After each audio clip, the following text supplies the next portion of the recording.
요즘 축구 얘기를 할 때면 여론의 비판에 자주 소환되는 인물이 있죠. 대한축구협회 회장이자 HDC 그룹의 수장인 정몽규 회장인데요. 아시안컵 4강전 탈락, 23세 이하 대표팀의 파리올림픽 출전까지 무산되면서 정몽규 회장의 자질 논란은 걷잡을 수 없이 커졌는데요. 문제가 터질 때마다 꼬리를 자르고 책임을 회피하는 듯한 태도가 축구 팬들의 원성을 더한 요인이기도 하죠. 축구 얘기는 차치하더라도 정몽규 회장의 리더십 위기는 이미 3년 전에 터진 HDC 현대산업개발의 붕괴 사고부터 시작됐습니다. 2021년 광주 학동 철거 현장 붕괴 사고로 9명이 사망하는 대참사가 일어났고요. 불과 7개월 후에는 광주 화정아파트 외벽이 무너지는 중대 재해가 발생했습니다. 당시 정몽규 회장은 사고 책임을 지고 HDC 현대산업개발의 회장직에서 물러났지만 지주사 회장직은 유지를 하고 있죠. 때문에 형식적인 사퇴, 무늬만 사죄 아니냐 이런 말도 많았고요. 작년 10월에 있었던 국정감사에서 시공사의 잘못으로 벌어진 사고다 이렇게 책임 소재를 돌리는 듯한 답변을 해서 논란을 빚기도 했는데요. 사실 일련의 사건이 있기 전까지는 경영인 정몽규 회장에 대한 평가 나쁘진 않았습니다. 1999년 취임 후 HDC 현산을 시공 10위권 내의 대형 건설사로 키웠고요. 금융, 석유화, 유통 등으로 사업을 넓히면서 그룹을 재계 29위에 대기업으로 올려놨기 때문인데요. 잇따른 악재와 구설에 휩싸이면서 경영도 축구도 코너에 몰렸다. 아파트뿐 아니라 리더십까지 와르르 무너졌다. 이런 말이 나옵니다.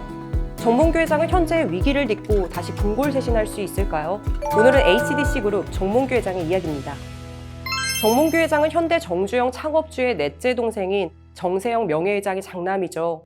정세영 명예회장은 포니정이라는 애칭으로도 유명한데요. 32년 동안 현대자동차를 이끌면서 국내 최초 승용차 모델인 포니를 개발, 수출시킨 장본인입니다. 정몽규 회장, 이런 아버지의 영향으로 고등학교 때부터 포니의 사진을 책갈피에 끼워 다닐 정도로 자동차에 대한 애착이 강했다고 하는데요. 아버지 뒤를 이어 1996년 34살의 나이로 현대차 회장에 올랐던 정몽규 회장, 취임 후 3년 만에 운명은 완전히 바뀝니다. 정주영 창업주가 장자인 정몽규 회장에게 현대차를 넘겨라 이렇게 통보하면서 쫓겨나다시피 현대산업개발로 넘어오게 된 건데요. 하루아침에 귀양 가듯이 보따리를 싸야 했으니 아쉬운 마음도 컸을 거고요. 실제 정세영, 정몽규 부자에 대한 동정 여론도 꽤 많았죠. 무엇보다 자동차만 만들던 사람이 건설을 잘할 수 있겠냐 이런 우려도 컸는데요. 정몽규 회장 취임 초부터 과감한 혁신 행보를 보여줍니다. 당시 건설업계에는 자재 빼돌리기 같은 불투명한 경영 관행이 많았다고 하죠.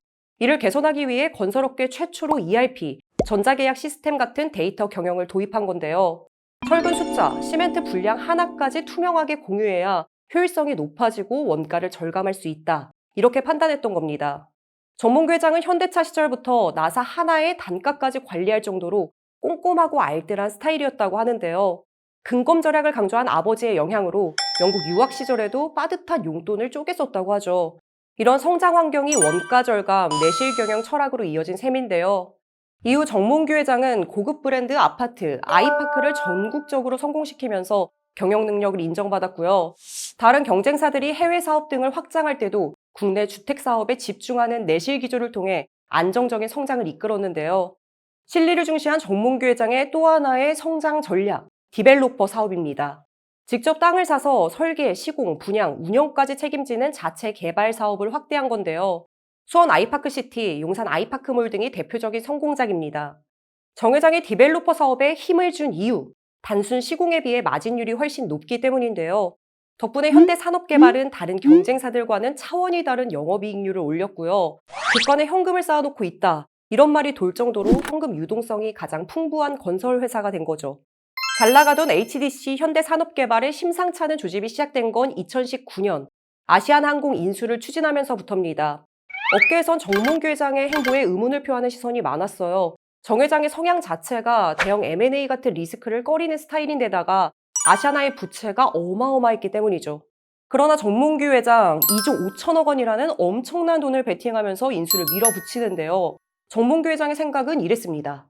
그동안 유통, HD 신라 면세점, 호텔 등으로 사업을 넓히긴 했지만 새로운 먹거리가 되기에는 2% 부족했으니 아시아나를 통해 건설업 이외의 성장 동력을 마련하겠다. 더불어 관광, 물류를 아우르는 모빌리티 그룹으로 도약하겠다. 이런 청사진을 그렸던 건데요. 하지만 코로나19가 터지면서 상황은 급변합니다. 항공업의 앞날이 깜깜해지자 정몽규 회장은 인수협상에서 발을 빼기 시작했고요. 결국 1년여 만에 아시아나 인수는 최종 무산됐는데요. 물론 인수 후에 벌어질 수 있는 리스크를 감안하면 오히려 인수를 포기한 게 실리 있는 선택이었다. 이런 평가도 있지만요. 이때부터 정몽규 회장의 리더십에 금이 간 건 사실입니다. 인수를 포기하면서 계약금 2,500억 원을 놓고 소송이 벌어졌고요. 현재까지 1심과 2심에서 모두 패하면서 돈만 날릴 처지가 됐기 때문이죠. 여기에 2021년부터 중대재해 사고가 연달아 터지면서 HDC, 현대산업개발의 이미지는 바닥을 치게 된 건데요. 이런 대형 인명사고에는 정몽규 회장의 책임도 상당하다는 지적입니다.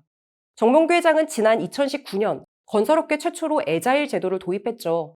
이게 뭐냐면요. 부서 간 경계를 허물고 프로젝트 단위로 일하면서 업무 효율성과 신속성을 높이는 방식입니다.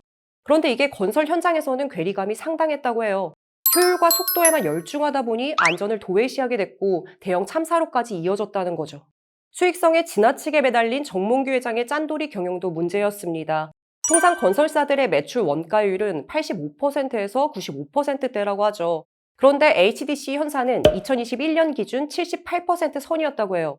매출 원가율은 건설사가 수익을 얼마나 남겼는지를 알 수가 있는 지표인데요. 그러니까 원가 절감을 통해 수익성을 높였다는 의미지만 반대로 보면 정작 써야 할 돈마저 아낀 거 아니냐 이런 해석도 가능합니다. 또 하도급 업체에 지불하는 외주 비용도 다른 건설사에 비해 지나치게 적었다고 하는데요. 어떻게 보면 정몽규 회장 특유의 실리 경영이 화를 불러온 요인이기도 했던 셈이죠. 더구나 2013년부터 축구협회장을 맡으면서 외부 활동이 잦았기 때문에 정작 본업을 제대로 못 살핀 거 아니냐 이런 비판도 나옵니다. 사고 이후 HDC 현사는 비상 경영 체제를 구축하고 전사적인 안전관리 체계를 강화하고 있다고 밝혔죠. 앞으로 죽음의 사업장이라는 오명을 벗어날 수 있을지 지켜봐야 할 텐데요. 그렇다면 HDC의 위기를 타개해야 할 반등 전략은 뭘까요? 정몽규 회장, 그동안 잘해왔던 디벨로퍼 사업으로 다시 건설 명가로 도약하겠다. 이런 전략입니다. 2023년 HDC 현산의 영업이익은 1,950억 원으로 전년 대비 68% 증가를 했죠. 두 번의 붕괴 사고로 영업정지 처분을 받았던 걸 감안하면 기대 이상의 실적을 거둔 건데요. 그 이유가 사고 이전에 수주했던 디벨로퍼 사업 덕분입니다. 특히 올해는 정몽규 회장의 역점 사업인 광운대 역세권 개발 사업이 착공을 앞두고 있는데요. 광운대역 일대에 최고 49층짜리 아파트와 오피스텔, 호텔 등을 조성하는 프로젝트로 규모만 4.5조 원대에 이르는 초대형 사업입니다. 이를 통해 강북을 대표하는 미래 거점을 만들겠다. 이게 정몽규 회장의 목표인데요. 이 사업은 자체 부지를 활용하는 개발 사업인 만큼 마진율이 월등히 높습니다. 업계 분석에 따르면 2028년 완공 때까지 무려 2조 8천억 원의 매출이 순차적으로 반영될 전망인데요. 이 밖에도 HDC 현사는 공릉 역세권과 용산역 철도부지, 청라의료 복합타운 등 다양한 대형 개발 사업을 앞두고 있습니다. 정몽규 회장은 주력해온 디벨로퍼 역량을 통해 다시금 제도약의 발판을 마련할 수 있을까요? 정몽규 회장은 특유의 내실 경영으로 HDC 현대산업개발을 대형 건설사로 성장시켜 왔습니다. 그렇지만 잇따른 대형 사고와 구설로 과거의 평가가 무색해졌는데요. 축구협회장으로서의 여러 사건들도 그렇고 중대재해가 발생했을 때도 근본적인 해결책을 제시하기보단 뒤로 숨는 경우가 많다는 것이 문제입니다. 여론의 소나기를 피하고 보자 이런 태도가 더 비판 여론을 높이기도 했는데요. 정몽규 회장은 평소 자기 주장도 강하고 고집도 센 편이라고 하죠. 하지만 본인의 고집으로 실수가 벌어지면 책임을 지는 대신 정면 돌파를 피하는 정몽규 회장의 리더십은 분명 문제가 있다는 지적입니다. 리더의 가장 중요한 자질, 책임질 것 확실히 책임지고 실수를 반복하지 않는 거겠죠. 과연 정몽규 회장은 무너진 신뢰를 되찾고 리더십을 회복할 수 있을까요? 앞으로의 쇄신 행보 함께 지켜봐 주시죠.